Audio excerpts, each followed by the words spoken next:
بإقليم الداخلة وفي زيارة تفقدية للمطرح العمومي المراقب بالجماعة القروية العرقوب، تعرف أول الجهة رفقة عدد من المسؤولين بجهة وادي الذهب القويرة على خصائص المطرح الجديد ومدى أهميته في الحفاظ على البيئة.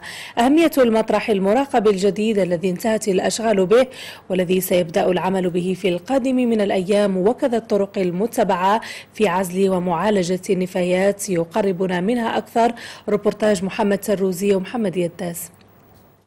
بعد الدراسات والأبحاث التقنية اختيرت النقطة الكيلومترية الأربعون لإقامة المطرح العمومي المراقب الأول من نوعه على مستوى جهة وادي الذهب القويرة.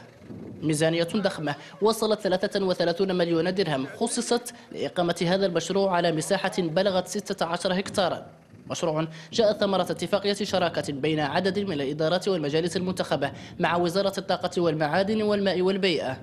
يعني كيف تعرفوا عن شبه الجزيرة ديال الداخلة كانت عليها عبء ثقيل من ناحية المطرح. كان هو مطرح قديم حتى ما يناهز قرن من الزمن، واليوم الحمد لله له نبداو في نقل النفايات المنزلية هذا المطرح الجديد، وله كذلك نبداو في نقل المطرح القديم اللي هو العمر ديالو يناهز قرن من الزمن. وهنيئا للداخله وهنيئا لساكنه الداخله على هذا الانجاز العظيم. اولا هو مطرح الاول من نوعه في الاقاليم الجنوبيه. ثانيا ندال على مواصفات اساسيه ومهمه في اطار الجانب البيئوي، لانه هذا مطرح في ظرف تقريبا يستمد الى في المستقبل 20 سنه، وندارت دراسه اساسيه اللي شملت جميع الخبراء اللي اختصاصهم هو في مجال البيئة وكيفية الحفاظ عليها. بيت القصيد من إقامة المطرح المراقب لبلدية الداخلة وجماعة العرقوب القروية ذو السعة الإجمالية التي تبلغ 1,200,000 متر مكعب.